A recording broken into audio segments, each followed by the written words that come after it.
Welcome everyone to my review of IDW Sonic issue 74, the second to last issue of the Phantom Riders arc, and the Clean Sweep Inc. saga in general. Maybe. But before we get started, as always, I'll recap what's happened in the previous issue, and spoiler warnings from this point forward. Jewel the Beetle realized too late that the partnership with Clutch was a bad idea, as the Possum began his takeover of the Restoration. So she, Tangle, and Whisper plan to get in touch with Sonic when he appears as the Phantom Rider again. In fact, everyone had plans for the Phantom Rider. However, Surge and Kit were the ones that made the first move, and successfully unmasked Sonic in front of the audience, while also rubbing it in Clutch's face. Meanwhile, Don the Rooster located Tails' group, who in turn located the Chaotix imprisoned in the engine room. They found the dirt needed to bring down Clean Sweep Inc. However, Clutch and his goons are not going to make it easy for our heroes. At this point, Clutch is done with deception, as he and his men go straight for the attack. And I mean it when I say Clutch is involved, since he blasts a little too close to Tails' face when he and Belle try going for the engine room door controls. The battle goes awry when Charmy's taken hostage. Clutch wants everyone inside the cage, and to hand him the USB stick. It's here that the Chaotix show that they are more than meets the eye, as SBO distracts the villains with his ninja stars, which allows Charmy to escape. Vector hands the Bee the USB stick, and thanks to Tails and Belle opening the door, he flies out of there. Clutch and his goons are in hot pursuit. Well, almost all of his goons. Clutch realizes that Rough and Tumble are a liability at this point, and decides to trap them in the engine room along with our heroes. And it's all thanks to him destroying the outside control console. Charmy makes his way to the bridge to deliver the USB drive to Night the Owl. Clutch tries to stop him, but a combination of incompetent goons and Restoration members sick of the Possum prevent him from doing so. And with Night being a freelancer on the side of the Restoration, and being in on the investigation, he defies Clutch's orders and plugs in the USB stick.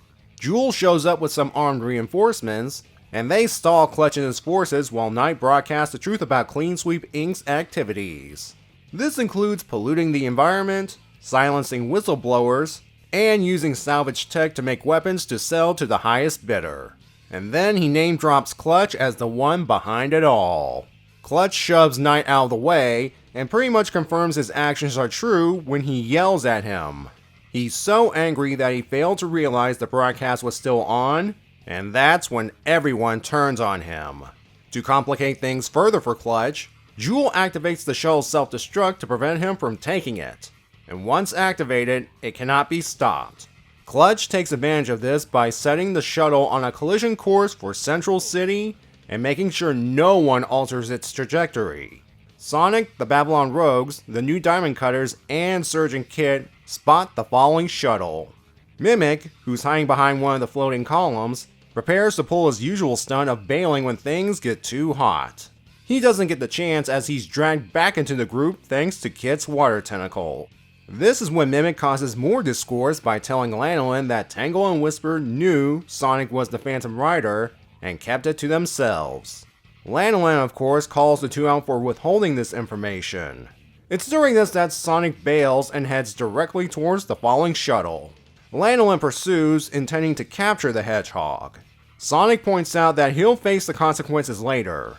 Right now, he has to save the people on board the shuttle.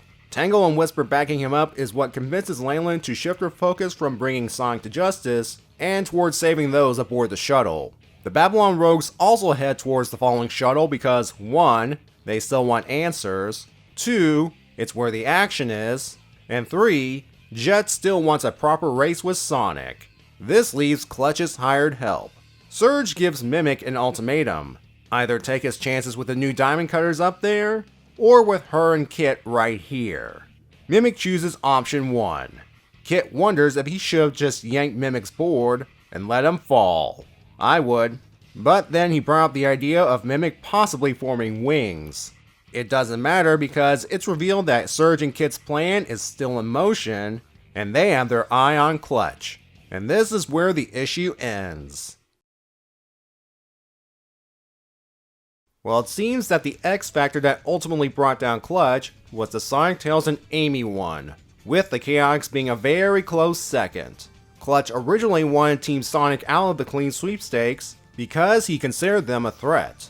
He's right that they're a threat, but by sabotaging their gear, that made them more suspicious about Clean Sweep Inc.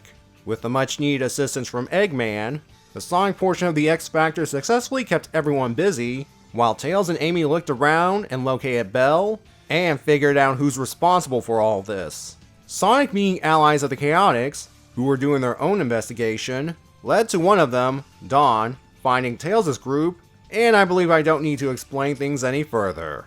The point is, Clutch might have gotten away with it, or at the very least not get caught this soon, had he not screwed over Team Sonic.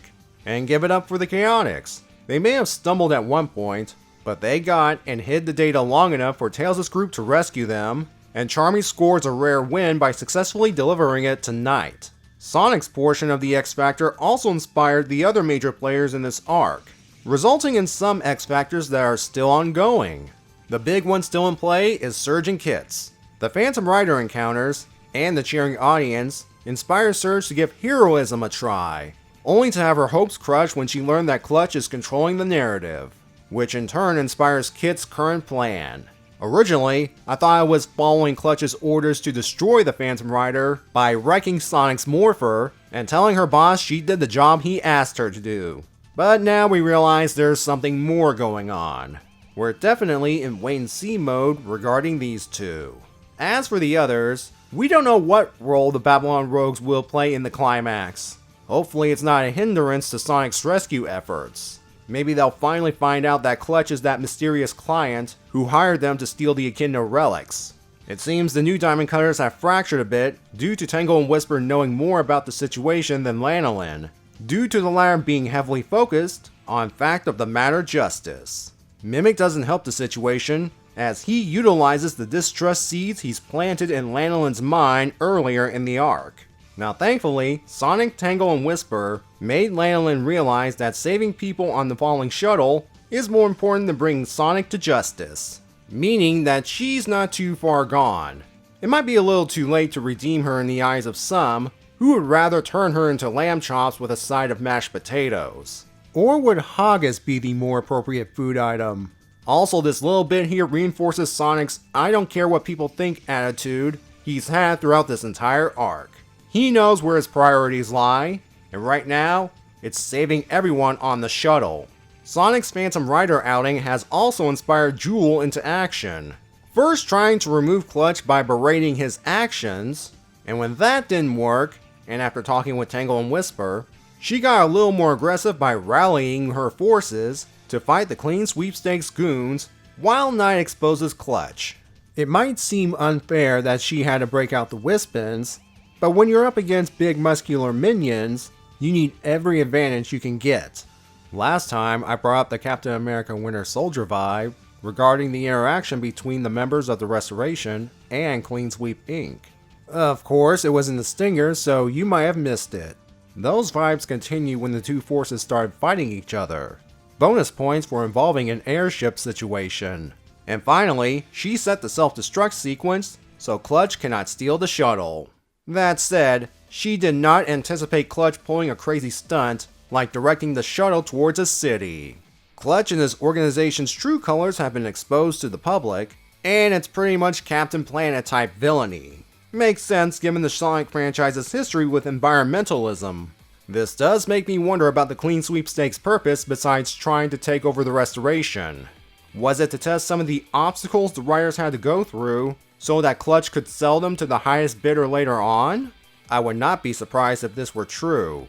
The fact that there are people out there willing to buy these weapons to cause who knows what is kind of frightening. We might have seen this already with the late Dr. Starline, as he was originally in White Park to presumably meet with Clutch before he changed his tactics, and his dangerous legacy lives on to this day. Clutch lashing out at Night did not help his case, but by then he was consumed by his anger. As hinted throughout the arc, when he believes he's in control, he's calm and collected, but when stuff like those X Factors come into play, he loses it. And at that critical moment, he got piled on by a whole bunch of them. While it may seem a bit quick for the public to turn on Clean Sweep Inc., it does kind of make sense because the Restoration has built up quite a reputation of getting the world back on track. First with the aftermath of the Sonic Forces War, and later on the stuff with the Metal Virus. Getting back to Clutch, just like in Chaotix's and Badnik bases, when things go south for him, he's going to make his opponents pay. First, he locks Tails' group, the Chaotix, and Rough and Tumble in the engine room.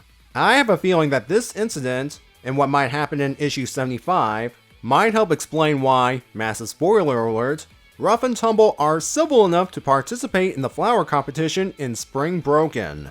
Yes, I'm still convinced that the special is set after this arc. Anyway, Clutch's big rage quit moment is setting the self-destructing shuttle on a collision course for Central City. Whether he tries to get away or not doesn't matter. He wants to leave a lasting mark on the world. Last but not least, Mimic here does not get a chance to pull a fast one as he's done in the past. He's placed in an unwinnable situation thanks to Surge and Kit, which is good because after all he's done throughout this saga, he needs to be exposed. And what better way to do so than in the climax? I will say that I'm looking forward to Lanolin's reaction the most, given that she's trusted Duo, more or less, since he first arrived. Whisper's reaction will be obvious, and as for the others, once more, we'll have to wait and see. As we head towards the conclusion of this saga, it will be interesting to see how the heroes will get out of this one. We know they'll be fine thanks to a lot of them being game characters. What I'm looking forward to is how this will impact things for our characters. Will the villains get their comeuppance, or will they get away scot-free?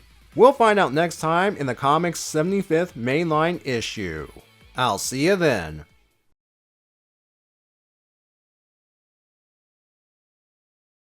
Amy, I know real-life hammers can really hurt, but they're nothing compared to your Pico Pico hammer.